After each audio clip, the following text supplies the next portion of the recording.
Hello,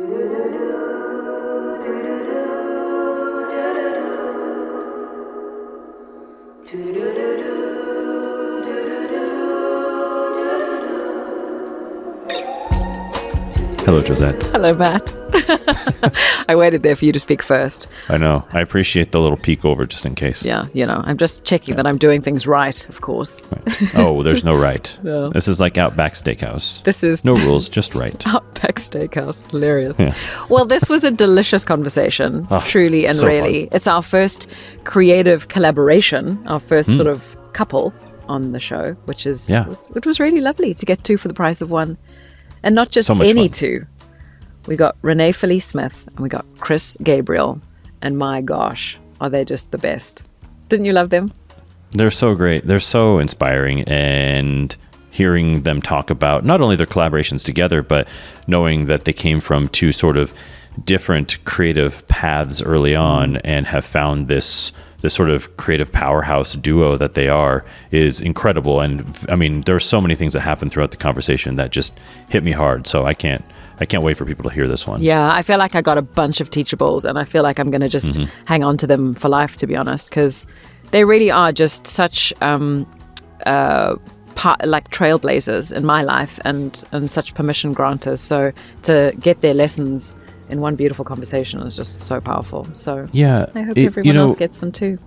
So many people who are such prolific artists, I always feel like there's this tad like aloofness or whatever it is about them that seems to have them detached from the reality, and that's sort of somewhat where their power comes from. These two couldn't be more grounded and real and just, I mean, they were extremely vulnerable in the conversation, and I just immediately felt like I had known them for years. Yeah. It's a rare quality in a person, I think. And I think that's the beauty of what they're creating and putting into the world, is this sort of kind, open-hearted, just vulnerable, beautiful stuff. And so I'm so glad we got a chance to talk to them. And I'm even more glad we get a chance to share the conversation. Me too. So yay. Presenting our wonderful episode with Renée Felice Smith and Chris Gabriel.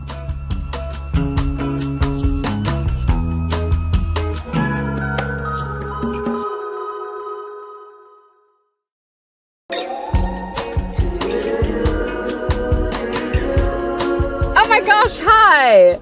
Guys! Hello! The best part was you signed on as Renée and it was just Chris's face when you logged on. Well, this is Matt, and this is Chris and Renée. Hi there. Nice to meet you guys. Hi, Matt. Great to meet you. Thanks for having me. Pleasure. This is so fun. Oh my gosh, thanks for joining us. Are you kidding? Welcome to the Makers Podcast. Dun, dun, dun, dun. I love it. That's my Thank fancy intro. Please, I hope it's your theme song. Well, I'm still working on the theme song. I may need to ask Chris for a bit of help. He's probably going to be able to do it better than I can. Yeah, you've got a composer in the house. May as well, right? Yeah, we do. Right on. We do. Right on. Well, Matt, your lighting is amazing. Yes, it's perfect. By far. Well, thank you. It's just a big floor-to-ceiling window right over there, so it's working. Yeah. By contrast, we like to contrast it with Josette's closet. Well, someone had to mention that I was hiding in my closet. It's usually the guest, but okay, thanks, Matt. Yeah, I'm You're hiding welcome. in my closet. Don't worry, they know I'm humble and stuff, and like just out here trying to do my thing. So It's nice and cozy in there. I can tell. it's so cozy, Renée. It's so cozy. It's like a little black hole. It makes me feel very happy. Yes. We like to do something different. We put our key light behind us. Right. Backlight's nice though. I just busted out 4 commercial shoots last week, and my partner must have been sick of me saying backlight. I was just like, let's use the backlight. We'll bump exposure. It'll be fine. Yeah. And that's my favorite. Well, Chris knows exactly what you're talking about. Well, I have to just start by telling you a small story. Well, of course, there's so many things I want to ask. Now I'm like, how do I start? But I have to just say that Chris and Renée just shot. I had the pleasure of standing on their set for an evening. They just made a short film. When was this? A couple of weeks ago? I've lost track of time. A month ago, I guess. Yeah. It was in the end of February, Holy but heavens. it feels like a week ago. It Yeah, really does. my brain can't comprehend time. Anyway, it's not a real thing. But Chris, basically their DP fell through, and this genius over here taught himself how to DP on YouTube, and I arrived on that Nice. set, and Chris was standing there like such a badass holding that damn red camera. I was like, what is happening over here? But this is just what I love about the two of you. This kind of, Make it sound very cool. dude, you literally sounds looked so cool. cool. I was a little turned on. I'm not going to lie. I was like, oh, I didn't know Chris could be like this. Did you just step in like within was it a day, within a week? Like, how did this work? I think we had about a week and a half. Yeah. And our DP, who was going to do it, booked a feature, and we were making a short, and we were like, we totally get it. Obviously, You got to go do it. you got to do your thing. He tried to help us find someone, to take his place. But Yeah. ultimately, we just felt like this was the chance. When were we going to get another chance like this, for Chris to step up and do it? And we had talked about this for so long. Yeah. And also the nature of this shoot was so run and gun in terms of like, we just It was very had to ambitious. move very quickly. So meeting someone new and building a relationship with them in a week, it just didn't seem like the right move. That's what I was going to add too. It's, any of the people that were recommended would have done a fine job, but for us and the nature of it's a very personal short, the personality was more important than anything, because everybody who knows how to DP would be able to do a fine job. Yeah. But it was like, do we want to roll the dice on a personality more than a skill set? Yeah. And it's because so many people, like, everyone's skilled, everyone's Right. talented, but it's really about finding the people that you click with in terms of like that easy communication style. And Yeah. For We- us, that's we top of the just- checklist for anyone that we work with. so we're just like, okay, well, we'll just talk to each other Right. and figure it out. And That's right. And because I have such an amazing personality, It came in handy. Yeah. It was so remarkable, though, to just see how you were so cool and so collected. And I was like, how is this guy doing this? It's absolutely I have all my incredible. panic attacks in the morning. Oh my Yeah. goodness. Yeah, well, that was, you were doing it all in the closet. See, that's, Yes. Yeah. there's a theme What here. were you guys shooting on? Did you have to learn something really complex? No, we own a red helium, and we've shot like very small things with it in the past. So it's not like I knew nothing, but obviously to, a production head is a totally different thing than Yeah. just being able to, turn it on and press record, which Yeah. I knew that much. you had done a bunch of like interviews, kind of hired gun situations Oh, okay. where, very simple setup. Yeah, simple lighting and- setup, camera on sticks. Yeah.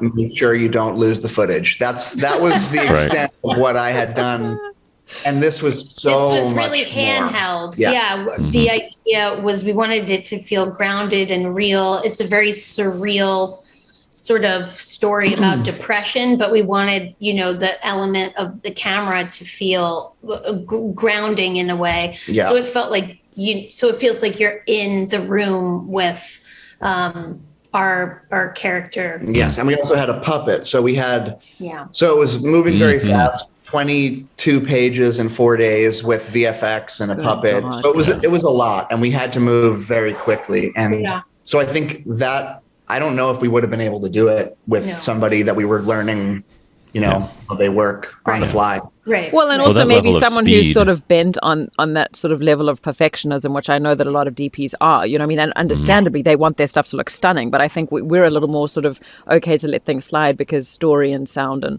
acting often does Yeah, trump you- beautiful lighting and stuff. You nailed it, Josette. I mean, that was really our concern as well. We're like, if somebody gets hung up, in terms of lighting setups, and we could really just kill ourselves Yeah. with getting in the weeds with that. So wild. It's an interesting balance, though, isn't it? Because I've long since, when I first started my business, it was like I was all about shipping the work, and so and I didn't get too precious about anything. And I know that to some people it's like, well, you're sacrificing details or perfection or whatever else. And for me, it was more like you had to just do it to know how to make it perfect, or at least get better the next time. And so that was always my approach to it, was just keep on going, move quickly. Yeah. But when you're looking for a new person, finding someone who's got that same attitude it feels pretty overwhelming. Well, and let's also Yeah. speak about one small thing. Not to like give Chris any like less credit than is due. This stuff looked remarkable. I mean, what Nice, I was yeah. seeing coming through that damn lens, good gosh, dude, it was remarkable. Very nice. It looks really great. It looks really great, and I think it's just a testament. You know, Chris is a jack of all trades. He always says, you know, master of none, but he's a pretty good jack of all trades and pretty skilled jack of all trades, and he can pick things up really quickly. And I'm okay at a lot of things, which is helpful when people drop out. Right. Oh my gosh. Well, listen, we started this conversation completely the wrong way around. That was my bad. I actually think we should probably talk about, first of all, who you are. I mean, most people obviously will know Renee's face from NCIS LA, and will probably know Chris from being the coolest guy in Larchmont. Often seen at Go Get 'em Tiger, just, you know, being the coolest dude in town. But I think the thing that obviously we're obsessed with on this podcast is making and creativity. And the thing we want to dig into today is just your creative collaboration and this amazing voice the two of you have created together. I mean, when I was thinking this morning, as I was like thinking about, you know, getting ready for this conversation, I was just that Bible verse, which is bizarre to talk about because I mean, none of us are probably crazy Christians, but that idea of when two or more are gathered, I am here. And I think of like when two or more are gathered, it really is this kind of divine union and this divine partnership. And it feels like God really lives between the two of you. I know that sounds weird, but like whatever we believe it to be, consciousness, exquisite creativity, but to be in the presence of the two of you when you are doing your thing, it really does feel like absolute divinity. And I would just love to talk a little bit about where that starts from. No, I mean it. It's true. I didn't do that. I know, Josette, man. It's If true. you ever need to just have Josette How did you just do give it? you a I know. little rundown of your life. And no, it's so true, Josette. You are like so gifted with the word. You know, like you're, Oh my you're gosh, just you like guys. your I'm word just giving. like lyrical magic. Yes, you really have a command over the language. Yes, I am you just do. a mirror to who you are in the world. So thank you for saying that. But yes, it's true. How did this begin? All right. Well, let's start at the beginning. Go all the way back. Yeah, Chris and I met in the 6th grade. I don't know if you know that, Josette. I do, but I wanted Matt to know. Okay. It makes me Now I so know. happy. Yeah, we met in the 6th grade, and Chris was a singer and had a band and was very cool. And I was Hermione Granger, basically. And I was friends with lots of different groups of people. And Chris's group was one of them. And so we were just always kind of in each other's lives. I was always involved in plays and after school activities, dance. I lived at the dance studio. Chris was basically, you know, in your band, middle school, high school band, singer-songwriter, you know, and we had a very similar group of friends. We should go back. We should stick in 6th grade for a minute just to tell the story about. So we met because in 6th grade, that was the beginning of our middle school. So we had just, all the elementary schools had just come together. Yes. And I came in hot. I was like, I'm going to take this place over. And there was the election, and I was like, I'm going for president. That's how elections. everyone's going to know me. I'm going to make this happen. And I knew Chris was going for president, and I said, I don't even want to touch that. I'm going vice. Well, I was just going to add that vice. you didn't. It was like you weren't standing in your power yet, so you were like, No. I'll go for vice. Well, I knew that. I came from a very small elementary school, and I knew no one. I knew like 3 people. Our elementary school got broken up into 2 middle schools. And for some reason, there was just, I don't know, we didn't have like a large population of kids. So I came in the first couple weeks of school as if I was a new kid, meeting, I don't know, 300 other students from other schools.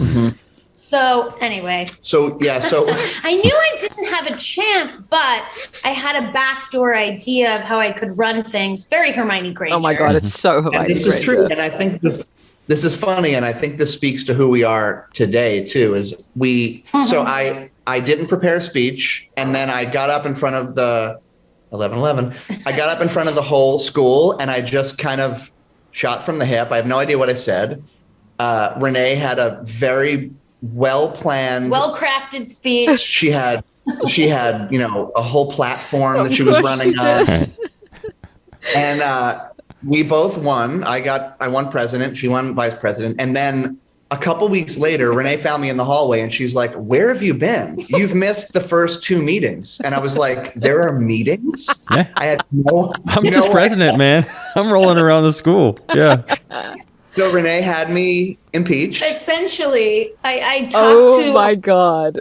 Yeah. And we're friends throughout the whole thing. I was Do just me a like, favor. I was like, dude, do you want to do this? Because it feels like, you're hanging out, you're skateboarding after school. I'm inside, putting together the 6th grade dance, and you're nowhere part of this. And you're going to get credit for this? No, I don't think so. So our teacher was just like, yeah, ask him, I guess, if he's really not into it, and then we'll kick him out. And so that's what we did. We kicked him out. Yeah. How'd you feel about getting kicked out? Was it And I didn't have to go to the meetings, and I was fine with it. kind of I awesome? I didn't know what the position was. I had no idea. I thought it was like, who is going to be the best person in school? I thought Right. It's a popularity contest. And you hit it. You nailed it. Nailed it. Yeah. Nailed it, 12-year-old boy style. Yes. And that was those are our beginning kind of early day friendship. Yes. But building stories. But then fast forward, we, some of that is still in both of us. Some of those personalities. Renee thinks so far ahead. Renee is a planner. Renee knows what needs to be done when. And I don't do that. Chris brings the spontaneity. But I'm good under pressure, and I'm a problem solver. I can work in the moment. You think on your feet. And we've come closer to the center, both of us, in those personalities. You have a weird magnetic cult-like persona. No, I'm just kidding. Wow. You're not far off, though. You're really not. That's funny. Chris has always had a charisma, kind of like a magnetic. He attracts friends, attracts people. I'm, although I think I am a sociable person, I do like to kind of like stay on the outside and kind of like observe. I'm more of an observer, I think. Really? And I just want everyone to love me. It's sick. It's a sickness. The center of the school, the dance circle, doing some like Running Man, which used to happen. Oh my God. I really need to see video footage of this. Oh. It exists. I'm sure Renee's parents have I'm it. gonna Oh need to yeah, find my that. mom and dad. So how does the creative collaboration sort of start happening then in your world? What does that look like? Well, I was, I think 4 or 5 years into NCISLA, and it was, not a very creative outlet. It was a great place to work. I had a steady job for so long, which is so rare in our field. But I was getting the itch to kind of like write and make my own work. And Chris was in a position with music and composition and composing where he wanted the opportunity to work on something. Yeah, I was dealing with the catch-22 of wanting to get hired to score something and not being able to because I've never scored something. Right. So it came out of necessity for both of us. Renee saying, I have this little tiny hiatus that's too small to book something in. Yeah. I was trying to show anyone what I could do as a composer at the time. Well, you were and you still do a lot of commercial music. Yes. And so that's kind of like, the day job. And Yeah. I had day job, right, on this show. And then we had 2 months of time where we said, well, let's make our own thing.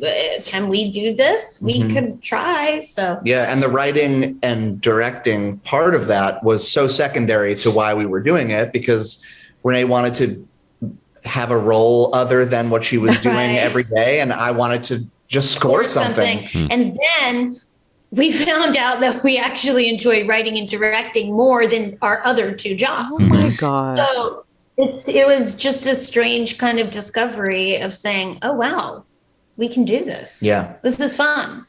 And, being part of someone else's, vision or project for an extended period of time. I mean, oftentimes you with having to answer to, advertising executives, taking notes and it's a lot of pleasing others, right? Yeah. And so it was the first time that we had the chance to say, hey, what do we want Let's to see? do our thing. Yeah. What's our version? What is our voice? Yeah. What's their voice? Well, I think that's what's so striking, though, about watching your work and obviously being around you as creatives and just seeing what you've put into the world. It's just so remarkable how specific and clear that voice is and how it's so affecting and deep but light at the same time with all the sort of nuance that I'm like, how did that happen so effortlessly? Because it feels like there was, one or two shorts and then boom, the relationship is out. And it's like this fully formed, exceptional piece of art. And I'm like, how do you do that? I think, well, great question. It always feels like hard work. I will say that. Mm-hmm. It always feels like we're moving. It's not effortless. No. Thank God you said that. It's not. If it appears that way, I mean, wow. No, it's not. No. We're fortunate that we do share the same taste. Yeah. Well, I've learned Renee's taste. She's always had amazing taste, and I used to I would have lived in a place that had, a poster on the wall. Yeah, exactly. A poster taped to the wall and sleeping. I have lived in places where I slept on a futon and had nothing else in my room. Wow. Renee sort of opened my eyes to I can have opinion on what the world looks like around me. Ooh, plates. These are cool. Yeah, things like that. Great. These are helpful. Yeah. Well, take a step back to how did the relationship come about, and kind of a little bit about what it is, because I'm not sure. Maybe people aren't super familiar with that film. Sure. It is. It's a surreal comedy, kind of our take on a rom-com, but reinvention of it in a way. We wrote the relationship in 3 weeks. What? Yeah. Well, let's go back and talk about the two shorts. Okay, wait. Okay. Now they're going to tell us that this was hard, and then they're going to tell us that it took them 3 weeks to write a feature. So can we all get a bit of perspective here, please? Yeah.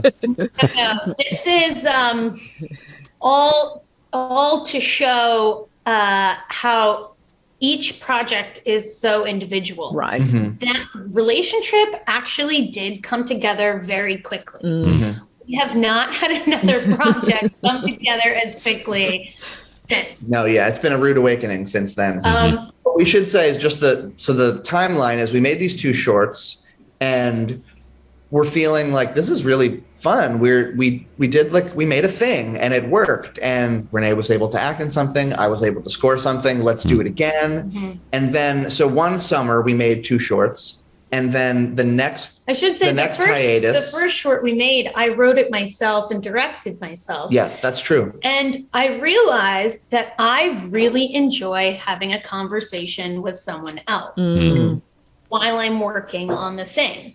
And so naturally, the second short that I wrote, I was just talking with Chris about it, and he had a really amazing idea for Go Fish. Well, no, you wrote Go Fish first. You wrote a draft of Go Fish, and then I read it. And I said, because like you said, I didn't help on the first, I helped out on set, but I wasn't part of writing or directing Youngish. Mm-hmm. But when I read Go Fish, I was like, can I be part of this? I have a couple of ideas and I love this so much. It was such a great idea. And it was right in my wheelhouse of the type of things I like to watch. Yeah. There was this real element to it and it was funny and sweet. So then you let me talk to you about it, and then we talked about it. You had a suggestion and I was like, that's really smart, that will make this better. And then I had this moment of, we should be doing this together. Mm-hmm. We do everything else together. We might as well have these conversations and work on the same projects. It seems like we can help each other build a better product than we would on our own. And I also didn't direct that short. You did. But I was on set and I was watching, and Renee had been on set for years at this point. So she knew everything, and I was learning it. And I do feel like I'm a pretty quick learner. And then once I sort of like poke a hole in the concept, then I can dive in and learn. I go online and I'm like, what does this thing mean? And then I'll just absorb and read books. And then I became obsessed with it. So the following summer, we had another hiatus, and you had spoke to a friend. Oh, yeah. A friend of mine, she's amazing. An amazing director, Nisha Ganantra. She's done a lot of work. She had her first film right out of film school, I believe, went to Sundance. Oh my gosh. She's been in the industry now for, I want to say, almost 30 years.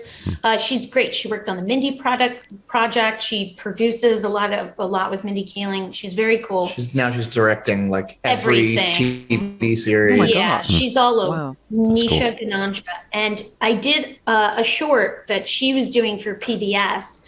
And I just remember kind of watching and talking with her.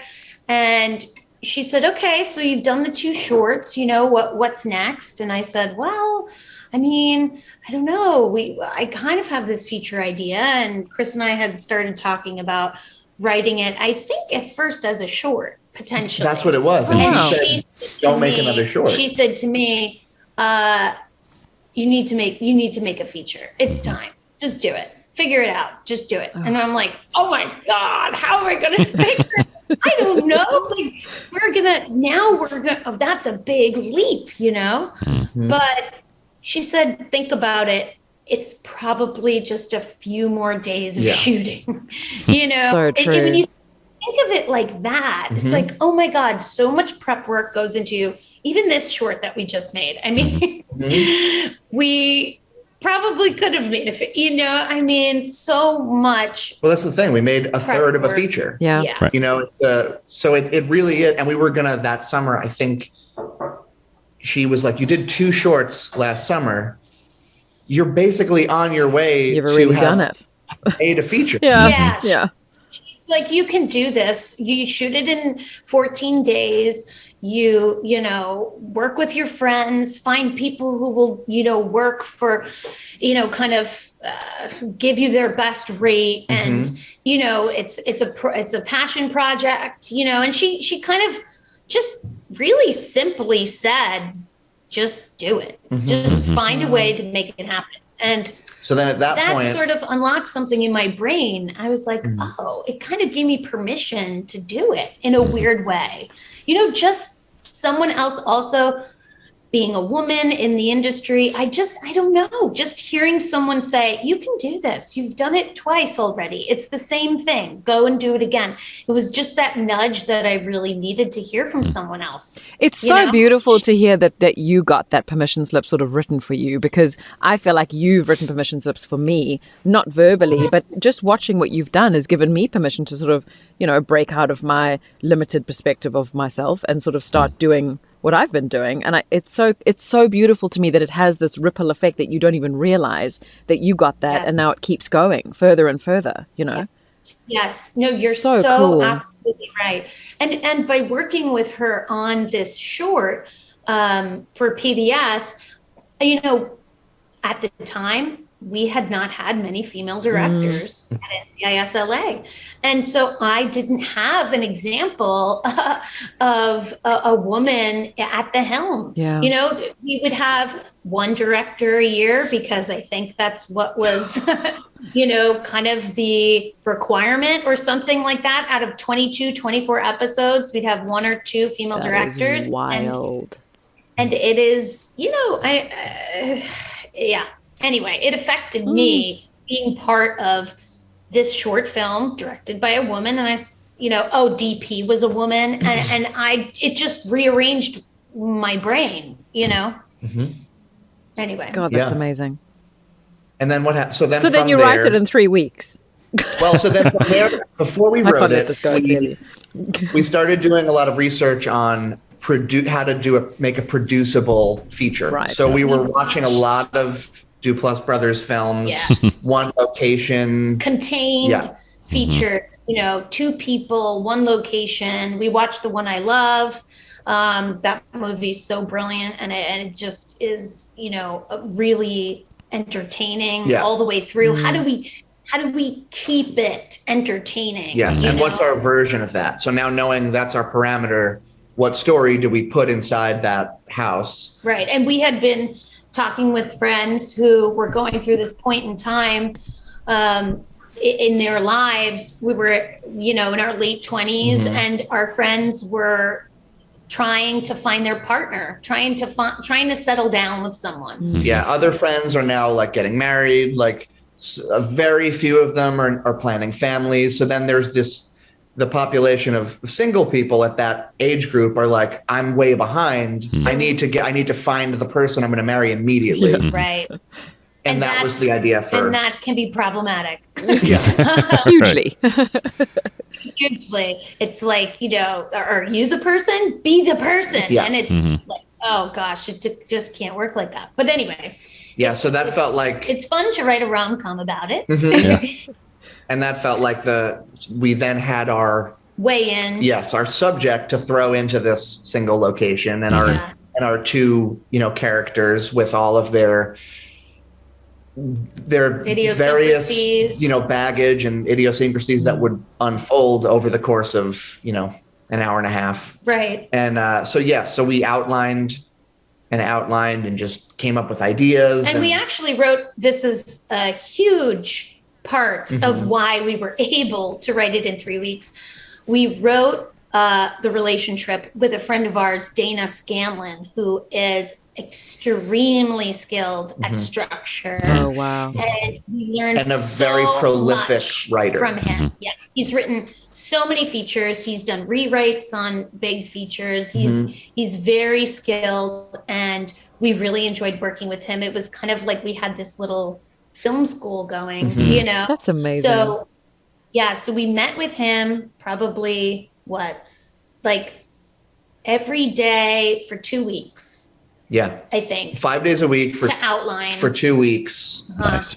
And the first week we outlined. Yep. And the second week we wrote it. We just broke off in taking scenes and then giving notes. And we'd say, I want to write this scene. Okay, you're going to write that scene. He wants to write this scene. Great. Then we just compile it all at the end. And then after it was all compiled, Chris and I kind of just went through and kind of Frankensteined it all together. Yeah, and then we kind of took a pass putting it into a more singular voice. So it didn't sound like it was written broken by 3 people. Yeah.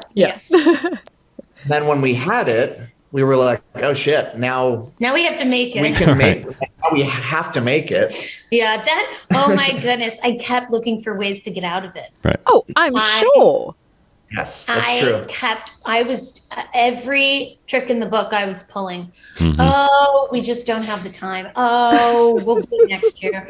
Oh. Up until the week before we shot and we had locked locations and crew, and I had to say, Renee, this is it now. Like, we're going into this. Oh my God. Once we involved our friend Rachel, our producer, I knew that, oh God, now people have blocked out time in their schedule to work on our project.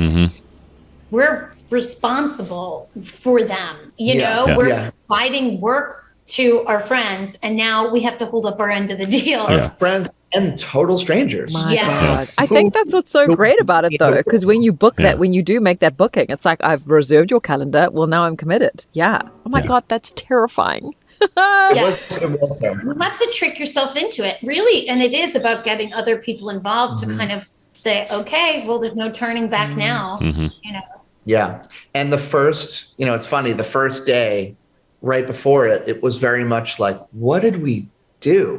What are we doing? And the first day of production was at our house, where we had the trucks rolled up and the whole crew got there, and we were like, holy cow, this is my stomach's wild. getting. And then as soon as the first shot went up and we cut, we were both like, All right. Okay, We can do this. Here we go. This Yeah. okay. Yeah.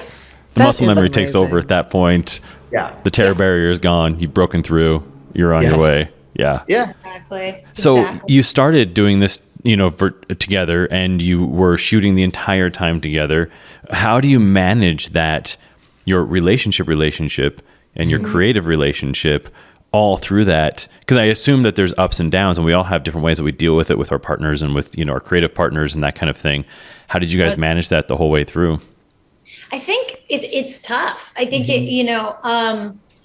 for me, being on set, I really like to have open communication, and we did a lot. There was a learning curve on relationship with, okay, what's happening? Because I'm an actor as well in this. So I'm in front of the camera, and sometimes I couldn't see what the setup was. Okay, I need my own monitor. I learned that. I need my own handheld monitor so I can also be involved.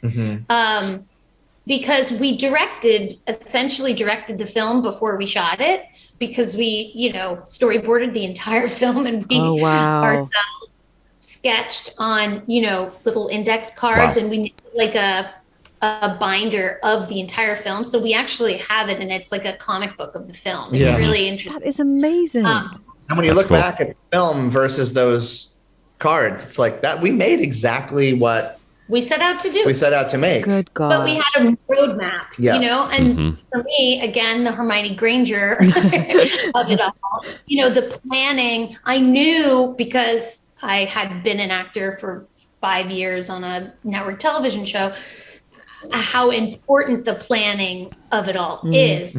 So I felt prepared in that way. We came in with a really strong plan. We knew how the scenes cut together. We knew the shots we needed. We knew what we could let go if we were running, short on time. But even with all of that said and done, on the day, you have to be the best communicator in the room as a director. And so managing the acting portion, managing personalities of people we had never worked with, managing our communication together, there was a definite learning curve in terms of like, okay, how does this workflow work? We know how to direct before we're on the set, but now that we're on the set, how are we working this? Yes. So. And to answer the other part of that question is of how do we balance our personal relationship with our working relationship, is that I think we kind of don't, in a way. Like, our personal relationship is always present when we're working together, and our working relationship is always present when we're not working. Like, we're just creative people, and we found a way, luckily, to be able to be creative all the time with the person that we also spend our life with. Right. Even, we're not on set all the time. We're watching, we're reading. Oh my gosh, check this out. We're sending each other, Yeah, it's what we talk about. I mean, it's where our interests are. So we'll, when we are spending time together or we're out at dinner, we're also like, it would be cool, X, Y, Z. And it's just kind of, it's all aspects of it are sort of, they permeate the other. It's so remarkable. I mean, do you feel like becoming creative collaborators has kind of deepened your personal relationship in a sense too? I mean, it must have, right? Oh, for sure. Yeah, for sure. Oh, for sure. I mean, Chris has definitely, I think even in terms of directing, together, or if I'm in front of the camera and you're behind, like the trust that we have. I trust Chris more than anyone else. Even, I've worked with accomplished directors. Chris has got insight that just for some reason resonates with me. And I think, pretty sure I learned it all from you. Well, that's nice. Oh, you guys I'm pretty sure it's just your delightful. insight. But yeah, and I think that's also another way where our personal relationship is present while we're working. Because when we made Hoodie, our short that we just worked on, it was a sensitive topic. It's personal. It's about depression, and it's there are autobiographical pieces from both of our lives in it.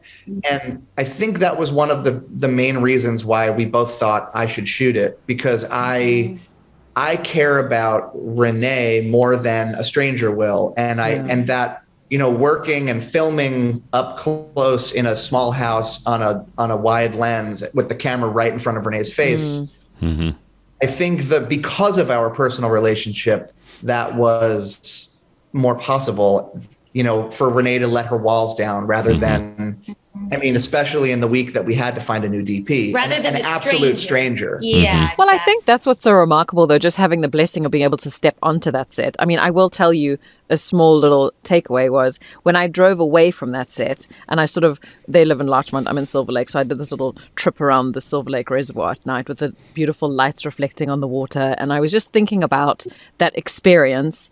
And I was weeping because on my way home, because I was just thinking, I feel so grateful that I was able to experience just being in your energy. And I think that there's this, it's really remarkable because you've created what I see you do on a set is just create this sort of held, gentle, kind space. And it almost feels like anyone is welcome with anything, and I think that even just watching how Chris held you in that moment, Renee, there was you had to be quite emotional in that scene, and there was this effortlessness to step in and out of that emotion, because it almost felt like that kindness that you've created, this little gentle cloud that everybody's sort of sitting on, just facilitates that so effortlessly. It's absolute magic. Wow. It really is to see it.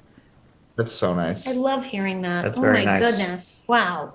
Is that the sort of culture you try? That's obviously what you're doing, right? Whether it's intentional. Is it intentional? 100%. We want everyone to feel like they belong, like they have a voice, like they matter. I spent a long time feeling like, in a lot of ways, being on a big show, I learned a lot of what not to do as a director. Although I never directed at that show, you learn through osmosis, by being in the room, and you learn a lot of what not to do. And I, for better or worse, a lot of times felt outside of the conversation and that I wasn't included.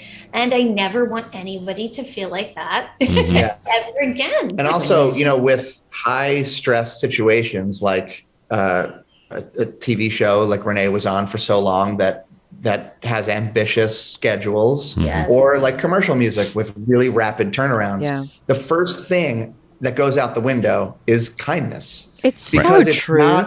Because it's not required to achieve the product. You don't need it, but it really changes things when it's there. Because you're not, there is such a mentality of like, we're at work right now. We don't need to be enjoying ourselves, like we just get it done. Yeah. Like most of us are raised by parents who went to work every day because they had to, not because they enjoyed it. And then they came home and that's where their life started once they were home from work. So there is this, mentality like, you don't need to have fun here. You don't need to be nice. You don't need to say please or thank you. Just do your job. But it sucks when you like, that's not fun. It's not enjoyable. Also, and we're making silly art. We're making art, exactly. And when we have to be vulnerable and we have to find the joy in the scene, that needs to be present also in the space we're creating it in, you know? And if people feel that they have the space to create in, man, the product is going to be, is really reflect that, I think. Yeah. We're not saving people's lives. We're not doing brain surgery. We're making something with the hopes of entertaining someone else. Right. I think that's just as, in a way, I think that's as noble a pursuit as being a brain surgeon or whatever, because everybody wants to be entertained, including those people who do go save people's lives. And so you're creating something for people to watch and enjoy. And I definitely have a theory on why the kindness tends to go out the door, early, is because the kindness on set and trying to make everyone feel included and a part of the process, that in and of itself is exhausting. And it requires so much energy just to do that alone that people tend to just go, okay, if I can ship that out, then maybe I can make what we see on the screen. better. So I know we've all had experiences. I mean, I didn't direct anything probably till 3 years after this experience, and it's probably been almost 10 now. But there was a first AD on a commercial that I was on as an actor, and I mean, he couldn't have been a bigger, asshole. I mean, it was just unreal. And so I remember on that day, I was just like, if I ever have a set of my own, it's never going to be like that. It certainly can't be a free for all of everybody yelling out ideas and doing that kind of thing. But there's a level of kindness and appreciation and saying hi to everyone every morning and all that kind of stuff that just goes a really long way. And if some people don't believe it, I believe you see it on the screen. I really do. Yeah. 110%. Yeah. I fully agree. Also, it's funny, a lot of the stuff that we make has a comedic element to it. And I've heard stories from friends who worked as a PA on a comedy set, or like, it's mean. Yeah. One's mean. Yeah. And it blows my mind. Wow. I'm not a performer. Right. I'm not an actor, but I imagine No, if you need to be funny, Yeah. and the second before action is called, everyone's like just miserable and being nasty. I don't know how you can do that. It blows my mind. If you need to be anything. Well, where is the longevity in that, though? That's the other thing. Is it's like, okay, fine, we could probably suffer through this for a moment in time, but I think to create the kind of longevity that I imagine all of us would want as creatives, how do you do that if you're just being a dick all the time? I mean, come on, seriously. Sure. No, it's terrible. It sets our energy. That's what they are. It sets our creative energy that's flowing from person to person and all those different elements that are happening. And so the second anything gets tense, everyone can pick up on it in a moment. And so as a director or whatever your role is on set, we talk about that with actors a lot who are, high on the call sheet, what responsibility they have to bring a certain level of kindness energy to the set. And I feel that way as a director. We have to make everyone feel welcome and accommodated. And if things go wrong, you're the first person, A, to take responsibility, but B, also to figure out how are we going to spin this into something that doesn't derail the entire day. Exactly. For sure. Yeah. And it is all energy. You're absolutely right. And you can feel when that energy changes, when the addition of someone who brings light to the space and, is genuinely excited about the work that's about to happen, or the opposite, right? If someone wants to get out of there and just wants the day to end and go and get a cocktail, you feel all of that, so, and it influences the work. It has to, right? And it's funny. I mean, there were moments even just on the last short that we shot, because like we said, it was a pretty ambitious schedule. And there were moments that we were working on a scene that was an emotional scene, but a very important one that we couldn't miss.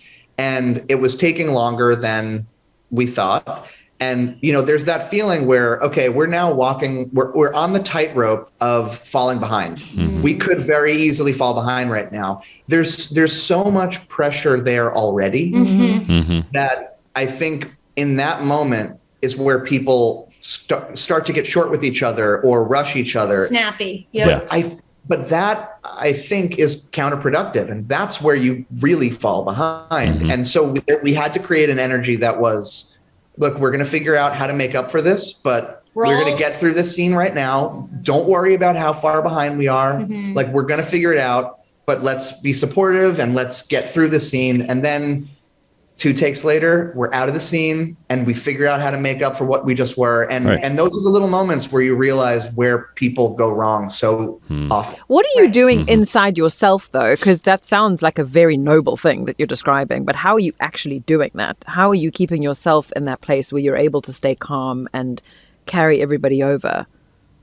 I think you just have to stay present in the moment and know that if you're present and you're finding the solution, you'll get through it. Yes. You'll get through the hiccup, right? But if you're too far already casting doubt about the rest of the shoot, now this is where we're at. We're going to be behind, and you're already in the future talking to yourself about how you failed or it's going to be a failure, But if you could try, and this is the thing that's this is the work, right? Just like remaining present in the moment to find the solution and move through it. Yes. Get through it. And not to get too in the weeds, but for me, so Renee's on camera, Renee's acting.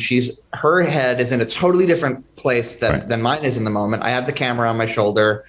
There's a set of things that I know need to go right, that I'm responsible for, and Renee's focused on what she needs to go right, what she's responsible for. And in the moment, I know that, I'm trying to stay calm and I'm doing calculations in my head of, okay, so coming up, we have this scene, this scene, this scene. Right. If we change the location of this scene to take place here instead, we could do them at the same time. Maybe that'll buy us back some time.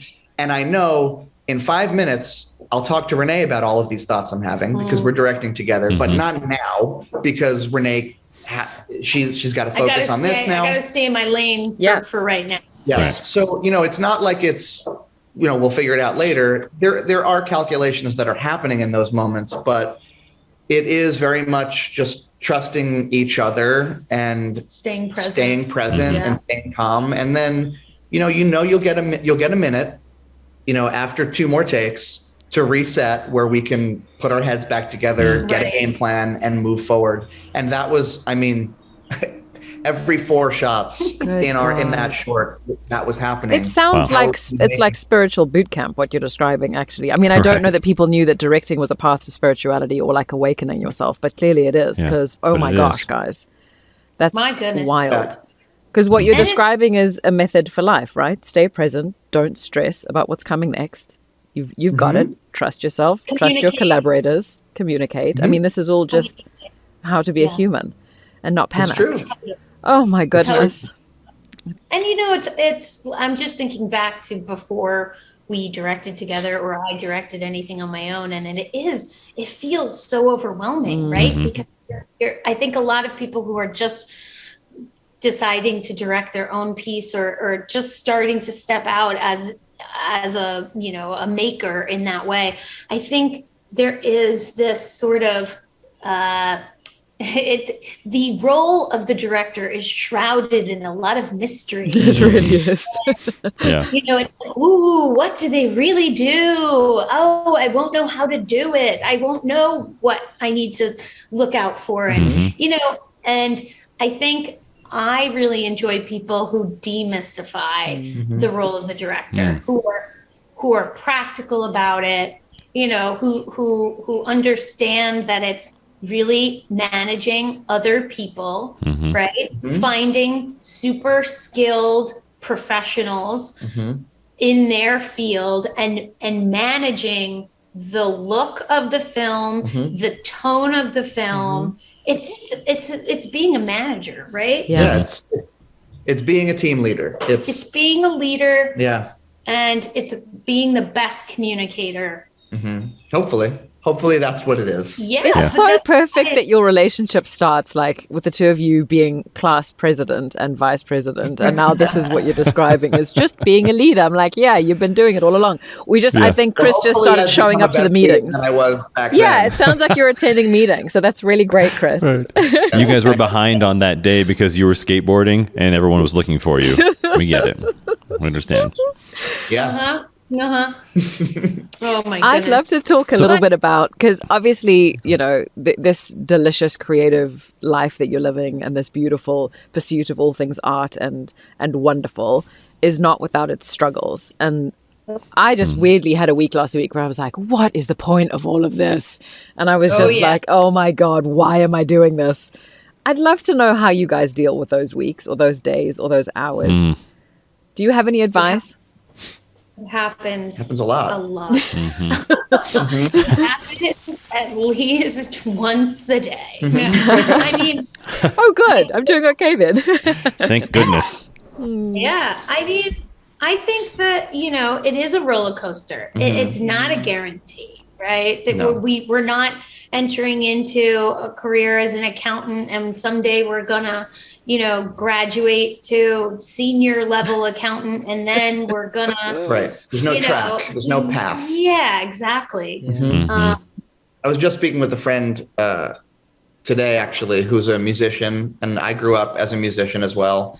And, this is 25 years ago, we were playing in a band together, and he's still playing drums and making it work. He figured out a way. And we were talking about how, everyone from way back then who didn't veer off and do something safe, which obviously no shade. That's like, I totally understand that. You have to do that. Some people more than others, some of us are more privileged than others and can stay in the game longer. Yeah. But everyone who is doing it, figured out a way to do it. And it's, to varying degrees, but it really is like, it's a roller coaster, and you stay on for as long as humanly possible. And it's never easy. And we hear stories from people who thought they made it, now it'll be easy from today on because this thing happened. And then 2 years later, they're back and they're like, I still don't feel safe. And I think that's just what this is, But also, if there's nothing else that you see yourself doing, or, that's a part of it, right? I remember going to a premiere, and I was in freshman year in college. My friend and I went to this premiere, and it was Liam Neeson, and he was walking, I don't know where it was. It was in New York, and it was the first time that I had ever seen any all the, kind of the circus of it all. And I'm standing at the barricade with our friend, my very best friend from school, and we're these little drama girls, and we're waiting to talk to Liam Neeson. I don't know. We're like excited. Oh, we recognize him, And he came over, and he was very, very kind and genuine, and talked with us and took a photo with us on, my digital camera. Yeah. And he said, girls, if there's anything else you would rather do it. Because this business is hard. And I remember just being so deflated hearing that. And I was like, oh my God. I'm like, I'm 18 years old. My parents are, and I am taking out all of these loans to go to this school and to pursue this silly thing now. Someone's telling me it's a silly thing to do. But there really wasn't anything else I wanted to do. So it's just kind of like, okay, well then this is my path. I'm in it. This is what I choose for myself, for better or worse, Yeah. There were, before Renee and I started writing together and making film together, and I was trying to figure out how to compose for films or TV shows, and just really not knowing how anyone does that. Just having no idea, feeling like I cannot see any path in front of me at all. And fortunately, yes, I was doing commercial music, but I kind of knew then that's not going to be permanently sustainable. Something will have to change eventually. But also thinking, man, I have no other skill set. Like I don't have, I'm too far in now. It's kind of like, there's no parachute. If I, if I can't, you can't apply to work at a bank, right? Because you do not have any experience in. No. Yeah. I exist as far as anyone would be concerned on a resume. Me. No, I'm not a real person. No one's hiring you to do that. No, so they shouldn't. So just keep going. They shouldn't. Right. It's so great. I have this delusion of like one day I will just go to a farm in Ojai and make jam. That's always my thought, where I'm like, oh, if it gets terrible, I'll just become a jam maker. That's kind of my, that's my quitting fantasy. But also I have no idea how to make jam, and I probably can't afford a farm in Ojai. So, this delusional sort of escapist dream also kind of doesn't work for me. So I feel, doubling down is kind of the only option. We hope you love listening to the Makers podcast as much as we love making it. And if you would like to show your support and keep us going and keep us making magic and bringing these gorgeous creative conversations to you, perhaps you'd consider becoming a contributor to the Makers podcast. If you'd like to do so, visit anchor.fm/themakers/support to get started. And now, back to the show. We always want to know what, where does we've talked a little bit about where the drive comes from, but where does the actual creativity come from? Because you two seem to be on a completely different level. When you're popping out all this art all the time, whether it's writing or, actually putting something on film or composing. We talk about, is it the muse? Is it something inside of us? Where does this creativity come from? Have you ever delved into that for yourselves, or are you just kind of existing as a channel that it's flowing through you?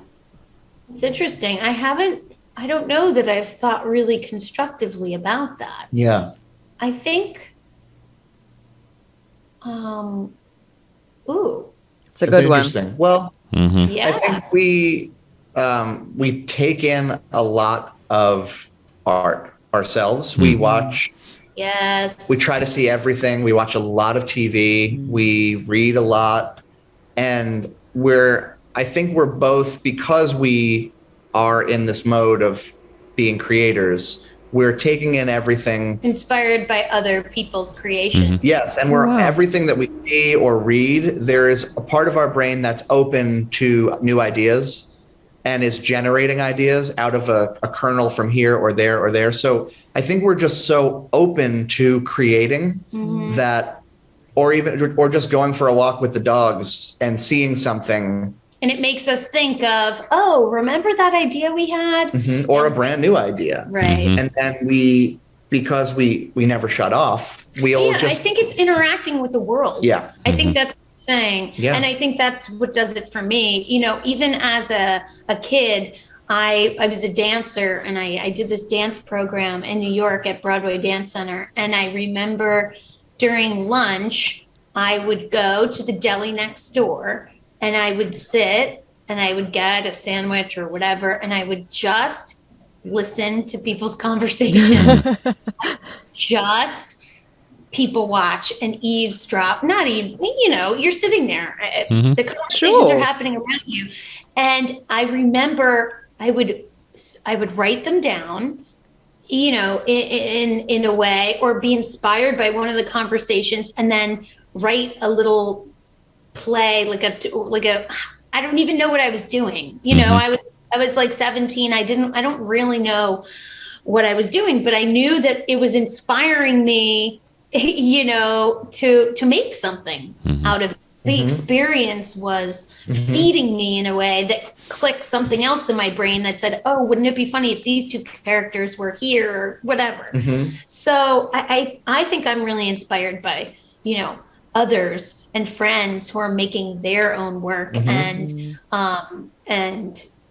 Severance on Apple. And, and so we just really are inspired by other people's work. Yeah. But I think there is also something to being open, to having that part of your brain open to generate new ideas. For sure. Because, a lot of people take in art, a lot of people watch TV, but don't have ideas for making their own, whether that's because they don't think they could do that or what. But I think for us, because we're doing it already, that part of our brain is always open. So, sometimes I'll literally wake up from sleeping with like, oh my God, that's a good idea. And it's already there. And then I'll write it down in my notes app. And 9 times out of 10, it's absolutely unintelligible next time I look at it. But But I think we're both very open to being creative because it brings us joy. I will say this though, just because we have a lot of ideas doesn't mean we get them all done. Right. It doesn't mean that. Yeah.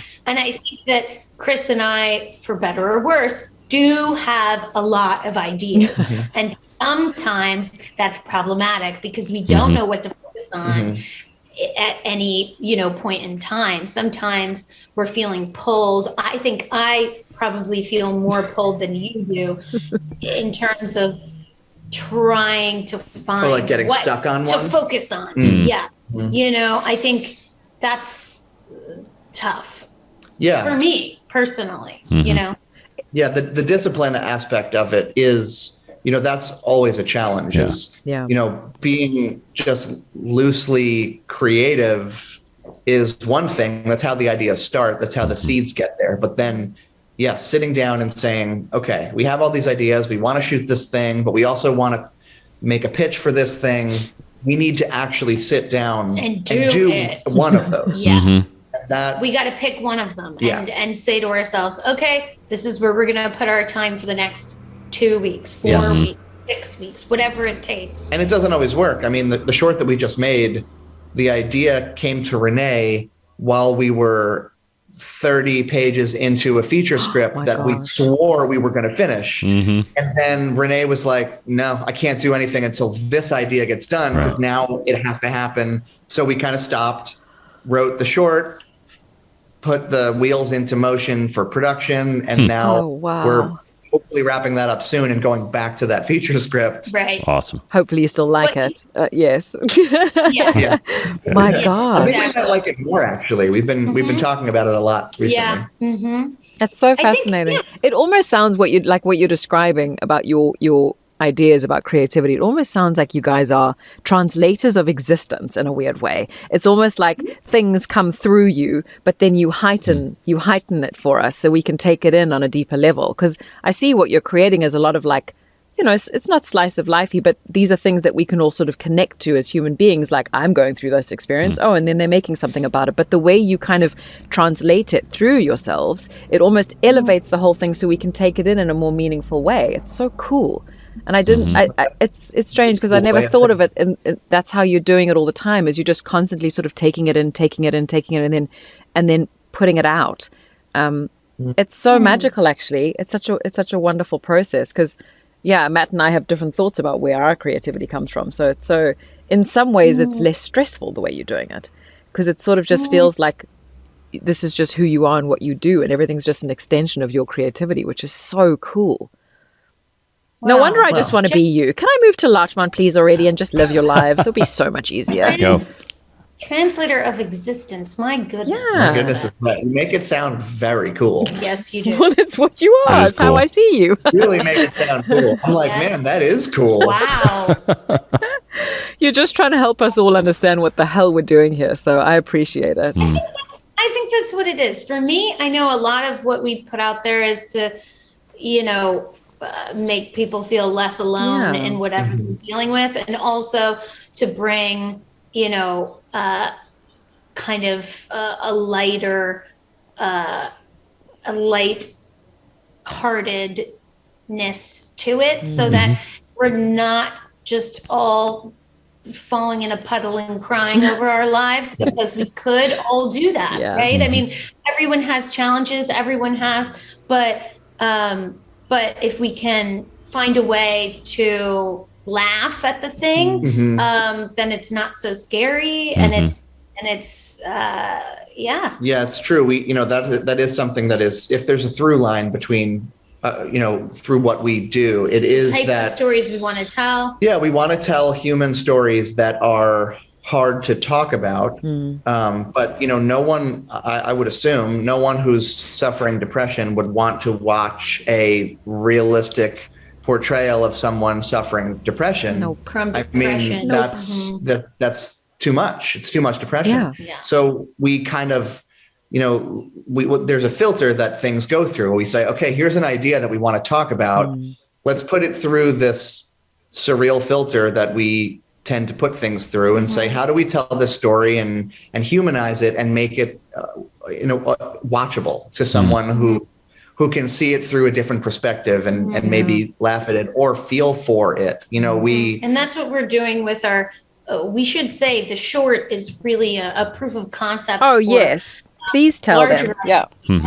Yeah, we have a pilot that we wrote for FX called I'm Fine, and it is a mental health comedy, dark comedy, yes, but it's essentially about a seemingly successful young woman who is suffering from an undiagnosed anxiety disorder, and the anxiety disorder is personified as this little monster that follows her around everywhere. So and cool. chaos in life. Yeah. But what was important to us was humanizing that little monster and trying to show what anxiety is actually doing and how it's trying to help us. It seems like a monster that we hate and it should be the villain of the story, but if you separate the anxiety from the person suffering it, it's a normal person Yes. speaking to an abnormal or a slightly broken part of their brain. Right. But that little anxiety monster really just wants to keep their person safe. Yeah. And so we created something where we can look at anxiety, which is, anyone who has dealt with it, it's something that we hate. We truly despise it. But if you really separate them and think about what it wants, then maybe we can look at it in a different way and say, man, you are trying to help me. You're just a little misguided. Terrible at your job, but I see you and I appreciate what you're trying to do. Yeah. It's beautiful. Yes. So this project, serves and we've been working on I'm Fine. Really, we started pitching it after we made the Relationtrip, loosely inspired by the puppet in that film, Chippy, who was kind of speaking to the lead character about her insecurities. Yeah. And then we took that one step further and said, okay, what if there was a creature who was the mouthpiece for her anxiety, and we could hear those thoughts, because we don't get to hear those thoughts out loud, And specifically for somebody who on the outside is a very successful person who other people look up to, we don't see that very much at all in art or in film. We tend to see characters tied to mental illness as being like the train wreck sister who's drunk all the time and you can't get her life together, and so of course she's on anti-anxiety medication. And we don't see high functioning people who you'd never guess, which are probably the majority of the people that are suffering. Oh my gosh, are of course. high-functioning people who feel like they can't let anyone in on their secret because they're doing so well and other people in their lives look up to them. Yeah. And we're talking about it more, obviously as a society now, but still there's a stigma. I mean, oh my God, it's so shamed still. It's still so, it really is. Yeah.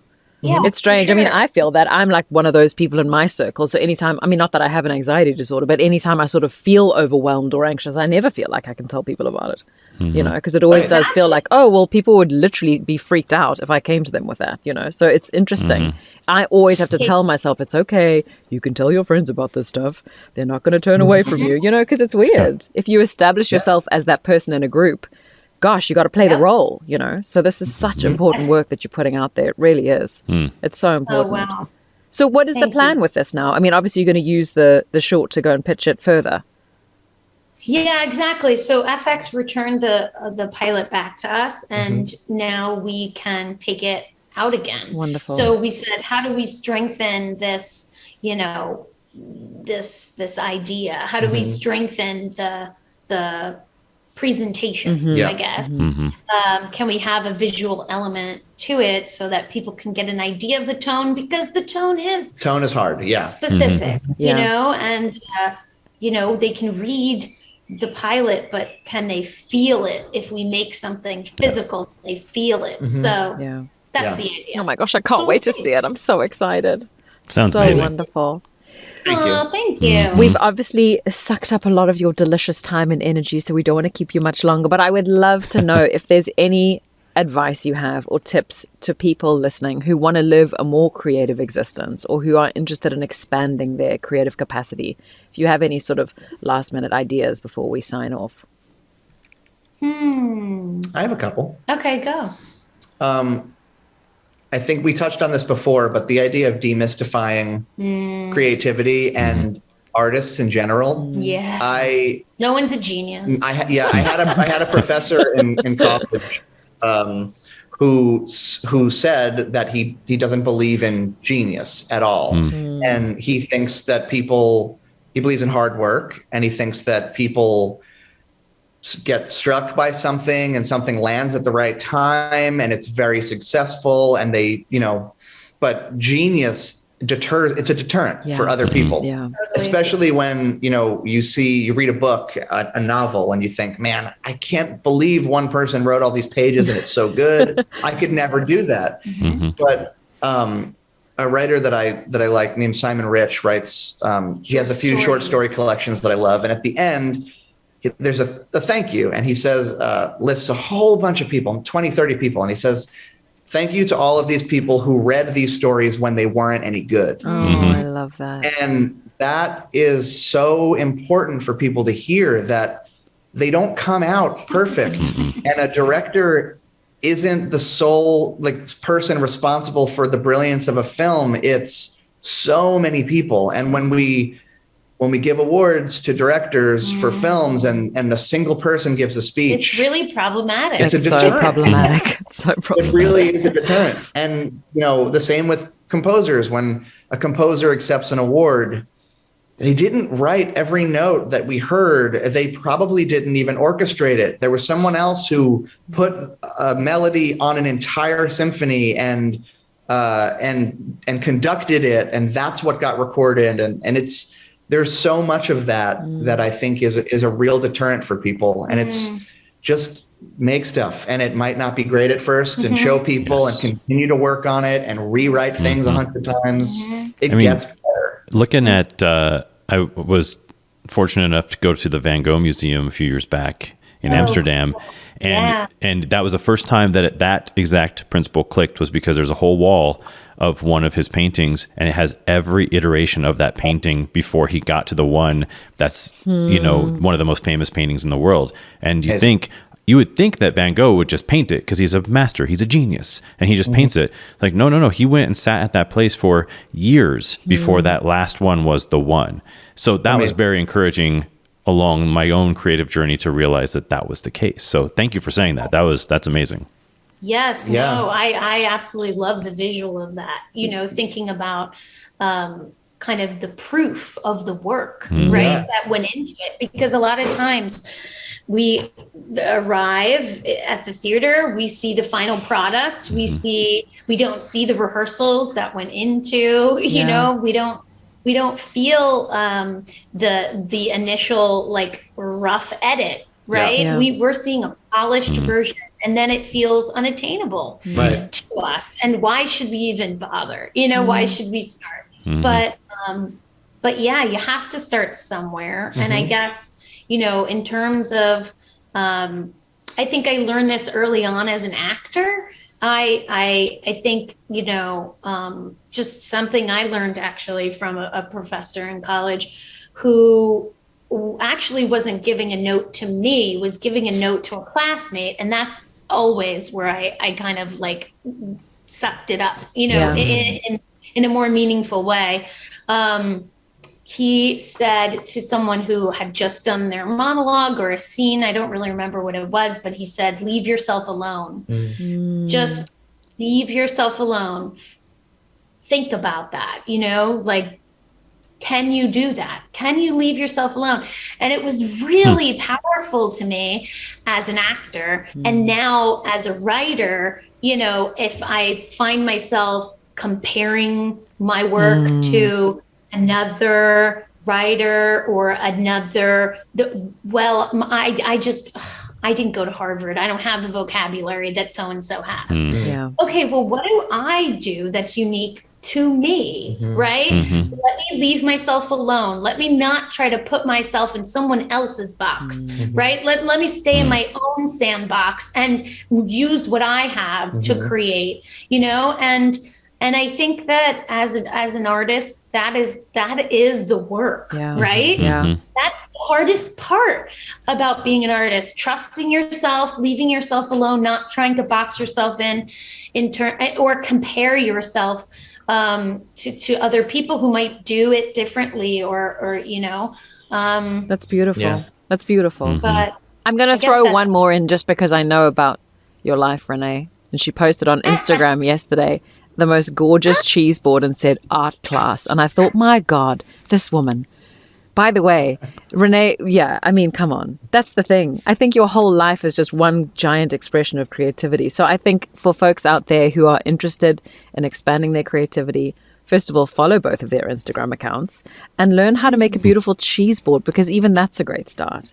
I mean, it really is. Definitely. If that's what's helping you write the way you write and direct and act and compose and do all the things you're doing, I mean, my gosh.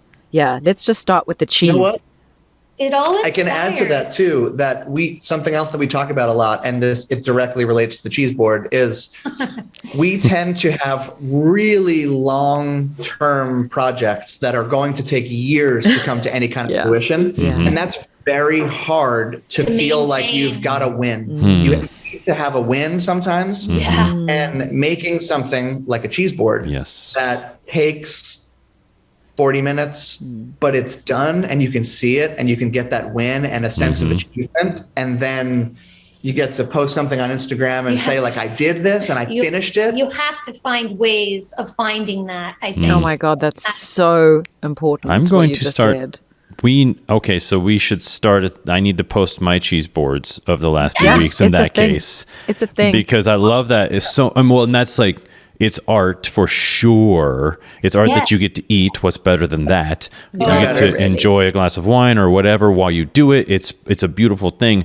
But it's also, there's something about when it's done and you sit down and you just enjoy it. Yeah. Because like you said, when you're making a movie or whatever you're making, it's months, years before you actually get to sit down and enjoy it. So it's sort of like a little microcosm of our creative life in doing that cheese board. I am taking that That's very lesson. important. I'm taking it and putting it inside my heart, and I'm going to make The more cheese cheese lesson. boards in the month coming up. What's the next month? I don't even know what month we're in. May. Oh my gosh. Thank you so much, you two. Honest This to was goodness. amazing. This was Thank such you. a delight. I feel renewed in a way, just talking to the both of you. Oh, I know, I'm very good. Oh, so do I. Thank you guys so much. You said so many things that hit me just so hard. I'm excited to go back and listen and Me really take too. it all in. I'll Me have to take too. notes next time. And I would like to say before we sign off, we didn't get a chance to talk about Hugo and the Impossible Thing. Their beautiful children's book. It is absolutely gorgeous. I just sent fresh copies off to South Africa last week to my nieces and nephews over there. So yeah, I did. And so I'm just so grateful for that gorgeous work. And if anybody has a small person in their life or just wants something gorgeous to look at, honestly, to make you feel not so alone, that is just the most beautiful book. So that's available Thank you wherever so books are sold. Thank you so Thank you. much. We're very proud of that. You should be. It's extraordinary. Inspired by our real life Doug Hugo, who overcame a very impossible thing. He did. Yeah, he Um, did. But thank you. Well, thank you for guys, sharing. of course. And thank Thanks you for for having being us. here. I love you so much. And This I'll was see great, you you guys. soon. Thank you so much. We'll have to make a cheese board and share it real soon. Yes, Oh my please. gosh. Do. I can't wait. Tag us. Yay. Let's do it. Definitely. All right, my darlings. Lots of love to you. Bye.